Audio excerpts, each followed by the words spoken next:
Assalamualaikum warahmatullahi wabarakatuh. Kami dari kelompok 4 ingin menjelaskan tentang zakat dan kebijakan fiskal dalam Islam.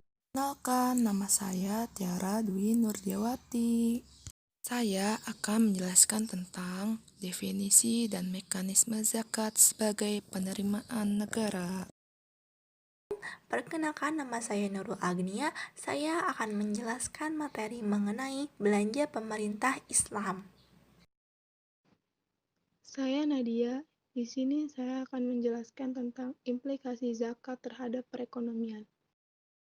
Penerimaan lainnya, kharaj dan jizyah. Definisi dan mekanisme zakat sebagai penerimaan negara. Zakat adalah menumbuhkan, mensucikan, memperbaiki, yang berarti membersihkan diri dari apa yang didapatkan setelah pelaksanaan kewajiban membayar zakat. Zakat adalah bagian dari keuangan negara karena telah menjadi bagian dari keuangan negara.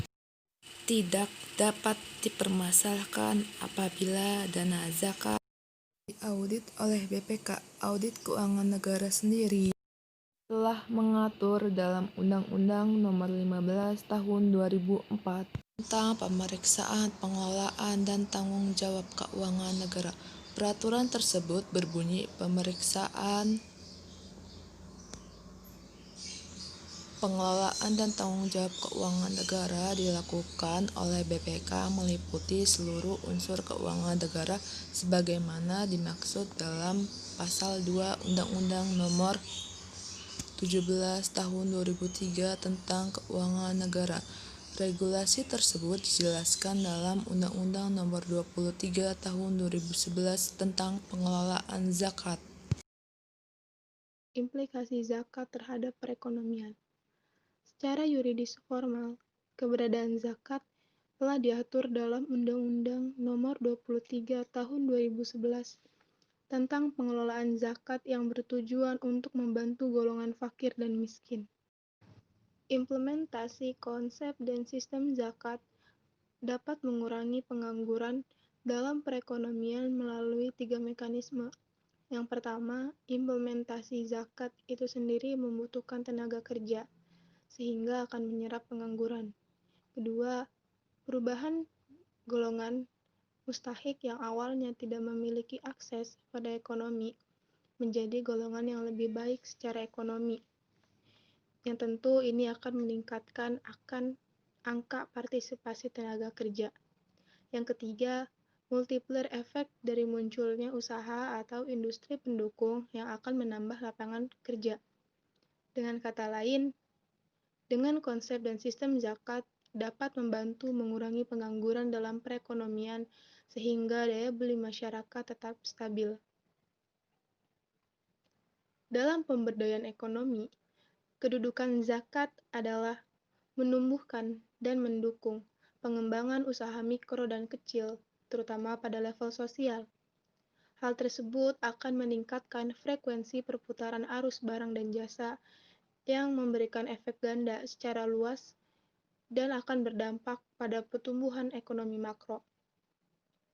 Zakat akan dapat memberikan dampak yang lebih luas dan menyentuh semua aspek kehidupan apabila pendistribusian zakat lebih diarahkan pada kegiatan yang bersifat produktif.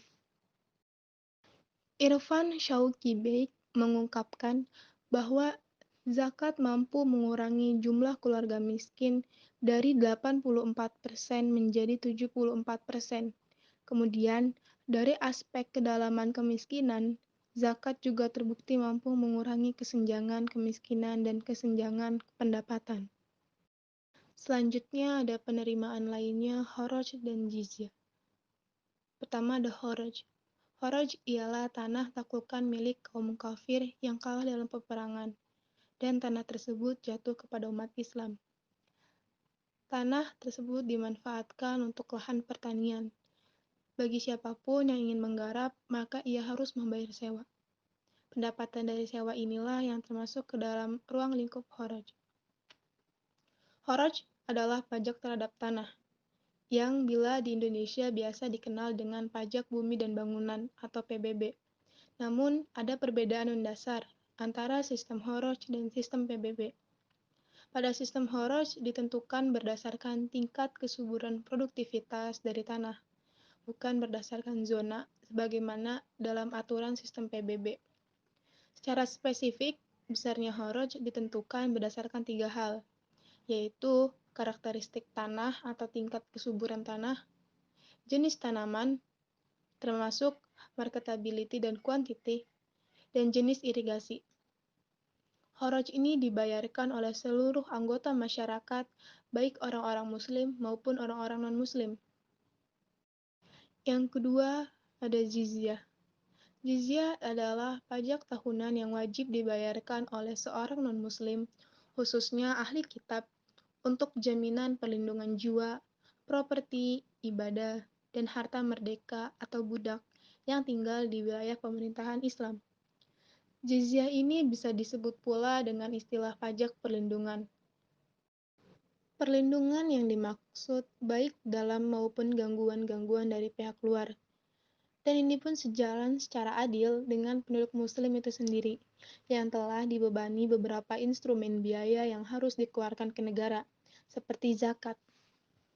Pada masa Rasulullah, ketika memerintahkan kepada Mu'adz ibnu Jabal atas ahli kitab di Yaman, besarnya jizyah bagi masing-masing kepala adalah yang pertama 1 dinar, yang kedua 30 ekor sapi, jizyahnya 1 ekor tabi atau sapi berumur 1 tahun. Yang ketiga 40 ekor sapi, jizyahnya 1 ekor sapi yang musinah atau sekitar berusia 2 tahunan.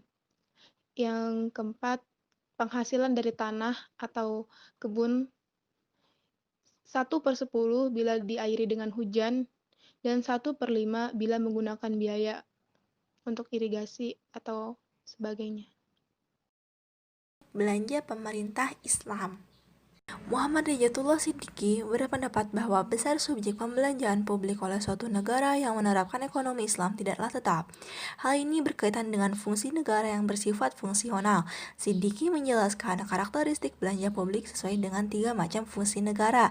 Yang pertama, fungsi negara berdasarkan syariah yang bersifat permanen. Kedua, berdasarkan turunan syariah yang ditentukan oleh ijtihad dengan melihat keadaan pada saat itu. Dan ketiga, fungsi negara pada satu waktu dan keadaan berdasarkan kemauan masyarakat melalui sebuah kebutuhan syuro. Kepentingan pertama diarahkan pada biaya pertahanan dan menjaga perdamaian negara. Selanjutnya, kepentingan kedua ditujukan untuk pokok pengeluaran lain. Berikut penjelasan menurut Ibnu Taimiyah. Yang pertama, pengeluaran untuk para gubernur, menteri, dan pejabat pemerintah lain tidak dapat dielakkan oleh pemerintah manapun dan harus dibiayai dari anggaran penerimaan FAI. Yang kedua, memelihara keadilan. Negara harus mengurus hakim atau qadhi. Dan yang ketiga, biaya pendidikan warga negara, baik siswa maupun gurunya harus diperhatikan. Dan yang keempat, utilitas umum, infrastruktur, dan gugus tugas ekonomi harus ditanggung negara. Sekian pemaparan dari saya. Terima kasih atas segala perhatiannya. Mohon maaf atas segala kekurangannya. Wassalamualaikum warahmatullahi wabarakatuh. Sekian dari kelompok 4, kurang lebihnya mohon maaf. Wassalamualaikum warahmatullahi wabarakatuh.